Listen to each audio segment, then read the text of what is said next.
បាទសូមជម្រាបសួរបងប្អូនអរគ្នាថ្ងៃនេះខ្ញុំលើកឡើងពីបរិបទមួយរឿងវិស័យការពារជាតិឬយើងនិយាយឲ្យចំទៅគឺរឿងការធ្វើសម្ពយុទ្ធនៅក្នុងតំបន់អាស៊ីអាគ្នេយ៍ហើយក្នុងនោះគឺមានថៃយើងដឹងថាថៃគេបានធ្វើសម្ពយុទ្ធយោធារវាងប្រទេសនានានៅក្នុងតំបន់ព្រំដែនក្បែរព្រំដែនកម្ពុជាថៃនឹងពេលខ្លះវាមិនមែនជារឿងចៃដន្យទេវាទាក់ទងទៅនឹងរឿងផែនការជាយុទ្ធសាស្ត្ររបស់ប្រទេសមហាអំណាចធំៗហើយទាក់ទងទៅនឹងរឿងប្រទេសដែលទិញអាវុធច្រើនពីប្រទេសមហាអំណាចទាំងអស់ហ្នឹងអញ្ចឹងយើងសួរថាប្រទេសកម្ពុជានោះឈរនៅកន្លែងណាខ្ញុំនឹងនិយាយពីករណីប្រទេសកម្ពុជានៅខាងក្រោយវីដេអូណាថាតើ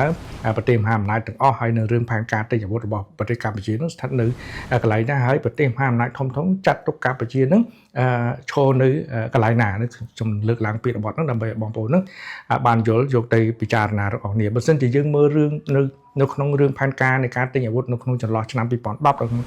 ឆ្នាំ2020យើងប្រៀបធៀបកម្ពុជានិងថៃអញ្ចឹងប្រទេសកម្ពុជាយើងទិញអាវុធចាយប្រហែលជាខ្ទង់183លានដុល្លារសហរដ្ឋអាមេរិកណាហើយភាគច្រើនយើងទិញពីចិននិងអ៊ុយក្រែនប៉ុន្តែថៃ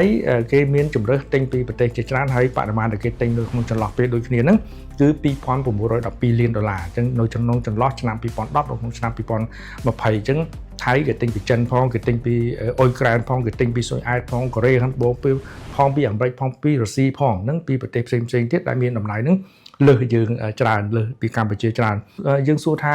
បើសិនជាយើងមើលនៅក្នុងតំបន់អាស៊ីអាគ្នេយ៍អញ្ចឹងវាមានប្រទេសទាំង10ហ្នឹងថាតើប្រទេសណាដែលគ្រប់គ្រងទីផ្សារលក់អាវុធហ្នឹងច្រើនជាងគេបើសិនជាយើងមើលក្នុងចន្លោះឆ្នាំ2019ដល់ក្នុងឆ្នាំ2023គឺរុស្ស៊ីហ្នឹងគឺគ្រប់គ្រងចំណែកទីផ្សារលក់អាវុធក្នុងតំបន់អាស៊ីអាគ្នេយ៍នោះ 9% ប៉ុន្តែចិនគឺគ្រប់គ្រង 12% លើរុស្ស៊ីហើយសហរដ្ឋអាមេរិកនោះគឺ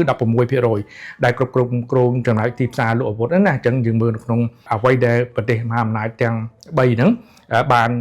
គ្រប់គ្រងទីផ្សារលក់អាវុធក្នុងតំបន់អាស៊ីអាគ្នេយ៍ប៉ុន្តែបើយើងធៀបចាប់តាំងពីឆ្នាំ2004មករហូតដល់ក្នុងឆ្នាំ2023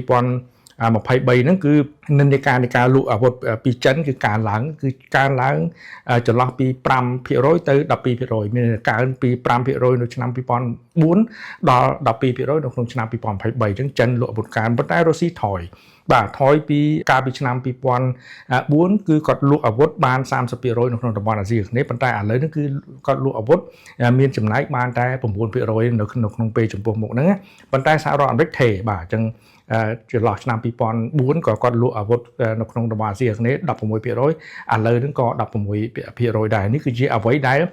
ប្រទេសមហាអំណាចគាត់គ្រប់គ្រងចំណែកទីផ្សារក្នុងការលក់អាវុធក្នុងតំបន់អាស៊ានអញ្ចឹងបើសិនយើងនិយាយមួយយើងសួរថាតើសហរដ្ឋអាមេរិកលក់អាវុធឲ្យប្រទេសណាច្រើនជាងគេនៅចន្លោះឆ្នាំ2004ដល់ឆ្នាំ2023អញ្ចឹងបងប្អូនអាចមើលតួលេខនេះលម្អិតណាខ្ញុំអត់បាននិយាយពីប្រភពទេដោយសារប្រភពនៅក្នុង graphic នេះ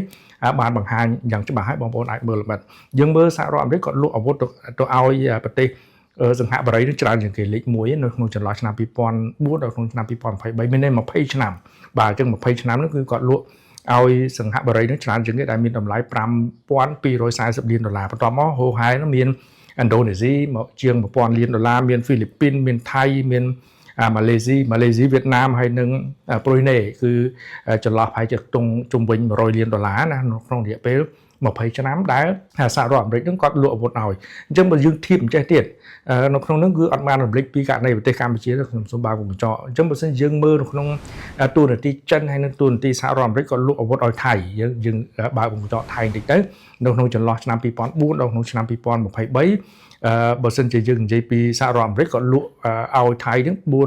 478លានដុល្លារប៉ុន្តែចិនវិញក៏លក់ឲ្យថៃនឹង930លានដុល្លារអញ្ចឹងនៅក្នុងចន្លោះពេលដូចគ្នា20ឆ្នាំហ្នឹងណាអញ្ចឹងមានន័យថាចិនលក់អាវុធឲ្យថៃនឹងច្រើនជាងសហរដ្ឋអាមេរិកហ្នឹងបើយើងគិតទៅ2ដងណាអញ្ចឹងបានជាយើងមានសញ្ញាថាហេតុអីបានជាចិនហ្នឹងគាត់ចូលទៅសម្ពយុទ្ធយោធាហ្នឹងគឺជាកាលណាប្រទេសមួយគាត់ទិញអាវុធច្រើនវាទាក់ទងទៅនឹងរឿងការប្រើប្រាស់របៀបនៃការប្រើប្រាស់រវាងគ្នាអញ្ចឹងប្រទេសមួយត្រូវតែបង្កើនកិច្ចសហប្រតិបត្តិការរវាងប្រទេសខ្លួនឯងទៅនឹងប្រទេសមហាអំណាចដែលគេលក់អាវុធណាអញ្ចឹងត្រូវតែបង្កើនកិច្ចសហប្រតិបត្តិការទ្វេភាគីអញ្ចឹងបើសិនជាយើងមើលរឿងកិច្ចសហប្រតិបត្តិការឬក៏ការហ្វឹកហាត់ទ្វេភាគីដែលយើងត្រូវតែបង្កើនទំនាក់ទំនងណាយើងប្រៀបធៀបនៅក្នុងចន្លោះឆ្នាំ2003ដល់ក្នុងឆ្នាំ2022ហ្នឹងសម្រាប់ប្រទេសកម្ពុជាហ្នឹងពុំសូវបានមានទំនាក់ទំនងហ្វឹកហាត់ទ្វេភាគីហ្នឹងជាមួយចិនទេអញ្ចឹង0ប៉ុន្តែជាមួយសហរដ្ឋអាមេរិក15ដង ថៃវិញគឺនៅក្នុងចន្លោះឆ្នាំ2003ដល់ឆ្នាំ2022ហ្នឹងជាមួយចិនហ្នឹង12ដងហើយជាមួយសហរដ្ឋអាមេរិកហ្នឹង67ដងនេះគឺឆាតនេះបងប្អូនអាចមើលបានហើយមានប្រទេសផ្សេងទៀតណាប៉ុន្តែយើងមើលក្នុងរបាយការណ៍ពីក្រសួងការពារជាតិចិនមកវិញព្រោះធម្មតាកម្ពុជាហើយនិងចិនវាមានទំនាក់ទំនងល្អវាគួរតែមានសម្ពយុទ្ធយោធាជាមួយគ្នាយើងមើលរបាយការណ៍ពីក្រសួងការពារជាតិចិនគឺការទទួលបានសម្ពយុទ្ធយោធាពីប្រទេសចិនគឺថៃទទួលបាន36ដងនៅក្នុងចន្លោះឆ្នាំ2014ដល់ក្នុងឆ្នាំ2024ហើយខ្មែរយើងក៏ទទួលបានសម្ពយុទ្ធយោធាដែរពីប្រទេសចិនចំនួន6ដងអញ្ចឹងបើសិនជាយើងមើលក្នុងរបាយការណ៍ខាងលើហាក់ដូចជាយើងអត់បានទទួលការបង្ហាត់ទ្វេភាគីជាមួយប្រទេសចិនទេប៉ុន្តែរបាយការណ៍ពីចិនយើងមានតួលេខមកបង្ហាញប៉ុន្តែយើងមើលតួលេខហ្នឹងនៅតែចាញ់ថៃបាទថៃគេមានតំណែងតំណងការវឹកហាត់យោធាហ្នឹងច្រើនជាងកម្ពុជាមែនទេណានេះគឺជារឿងដែលយើងត្រូវតែពង្រឹងក្នុងវិស័យការពារជាតិរបស់ប្រទេសកម្ពុជាប៉ុន្តែយើងត្រូវមើលផែនការយុទ្ធសាស្ត្ររបស់ប្រទេសមហាអំណាចធំៗដែរហើយខ្ញុំសូមលើកយកនៅក្នុងចន្លោះឆ្នាំ2022 2023នៅពេលថ្មីហ្នឹងមានន័យថាផែនការយុទ្ធសាស្ត្ររបស់ប្រទេសមហាអំណាចគាត់តែងតែផ្ដួចផ្ដើមឲ្យមានសម្ពយុទ្ធយោធាជាទ្រង់ទ្រាយធំដែរអញ្ចឹងគាត់ទៅជាមួយប្រទេសនានាគាត់មានផែនការគាត់ណាហើយបងប្អូនអាចមើលក្នុងឆាតនេះលម្អិតណាដូចជារឿងសម្ពយុទ្ធដែលតកតទៅក្នុងតំបន់អាស៊ីអាគ្នេយ៍នៅដែនទឹកជាអាស៊ាន China Maritime អញ្ចឹងយើងមើលនៅក្នុងហ្នឹងគឺមានប្រទេស8ចូលរួមបាទនៅក្នុងប្រទេស8ចូលរួមយើងមានថៃហើយការធ្វើហ្នឹងគឺនៅក្នុងឆ្នាំ2023ហ្នឹងគឺជារឿងមួយដែលបងប្អូនអាចមើលនៅក្នុងឆាតនេះលម្អិតណាកាលពីឆ្នាំ2022គឺមានសម្ពយុទ្ធមួយដែរឈ្មោះថា Rimpact អញ្ចឹងខ្ញុំអានត្រូវឬមិនត្រូវបងប្អូនអាចជួយកែតម្រូវហើយប្រភពដូចដើមដោយសហរដ្ឋអាមេរិកដែលមាន26ប្រទេសនោះចូលរួមហើយមានថៃប៉ុន្តែអត់មានកម្ពុជាទេហ្នឹងគេហៅថាសម្ពយុទ្ធយោធាកាលពីឆ្នាំ2022ហ្នឹងហើយយើងមើលមានគេហៅថាសម្ពយុទ្ធយោធាមួយដែរដែលមានឈ្មោះថា Cobra Gold កាលពីឆ្នាំ2023ហ្នឹងផ្ដួចផ្ដើមដោយសហរដ្ឋអាមេរិកហើយនិងថៃហើយក្នុងហ្នឹងមាន28ប្រទេសចូលរួមហើយកម្ពុជាក៏បានចូលរួមដែរនៅក្នុងហ្នឹងហើយមានសម្ពយុទ្ធមួយទៀតដែលផ្ដួចផ្ដើមដោយចិនហើយមាន6ប្រទេសចូលរួមឈ្មោះថា Manga បាទអញ្ចឹង Manga នេះ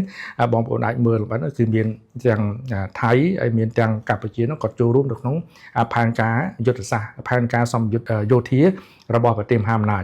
ទាំងចិនទាំងសហរដ្ឋអាមេរិកគាត់តែងតែធ្វើឲ្យគាត់ប្រមូលប្រទេសហ្នឹងវឹកហាត់រួមគ្នាអញ្ចឹងការវឹកហាត់ហ្នឹងអាចជាគោលបំណងមួយក្នុងការបញ្ជ្រាបផែនការយុទ្ធសាស្ត្រក្នុងការលក់អាវុធរបស់ខ្លួនដែរទាំងប្រទេសណាដែលទិញអាវុធទៅគាត់អាចមានជាគេហៅថាការជួយជ្រោមជ្រែងបន្ថែមជាលក្ខណៈទ្វេភាគីដោយតែថៃគាត់កំពុងធ្វើនេះក៏អាចថាបានដែរអញ្ចឹងយើងមើលនៅក្នុងជំហររបស់ប្រទេសកម្ពុជាយើងត្រូវតែបង្កើនទំនាក់ទំនងរវាងប្រទេសដែលគាត់លក់អាវុធបាទអញ្ចឹងគាត់លក់អាវុធឬក៏មានផែនការជាយុទ្ធសាស្ត្រក្នុងវិស័យការពារជាតិយើងត្រូវតែបង្កើនទំនាក់ទំនងបាទនេះគឺជាបរិបទមួយដែលខ្ញុំចង់ចែករំលែកជាព័ត៌មានបឋមមិនមែនជាការបន្ទន់បង្ហាក់ឬក៏ការវាយបង្ហាញនេះគឺជាការស្រាវជ្រាវមួយដែលបង្ហាញអំពីទូរនទីរបស់ប្រទេសមហាអំណាចដែលគ្រប់គ្រងទីផ្សារលក់អាវុធក្នុងតំបន់អាស៊ីអាគ្នេយ៍ហើយនឹងផែនការយុទ្ធសាស្ត្រនៅក្នុងការបញ្ជ្រាបការផ្សព្វផ្សាយតាមរយៈនៃការផែនការនៃការអនុវត្តសម្ពយុទ្ធយោធានៅក្នុងតំបន់អាស៊ីអាគ្នេយ៍នោះដែរបាទនេះគឺជាតួលេខបឋមដែលខ្ញុំចែករំលែកជាការស្រាវជ្រាវសម្រាប់ជាចំណេះដឹងទូទៅទេបាទសូមអរគុណច្រើន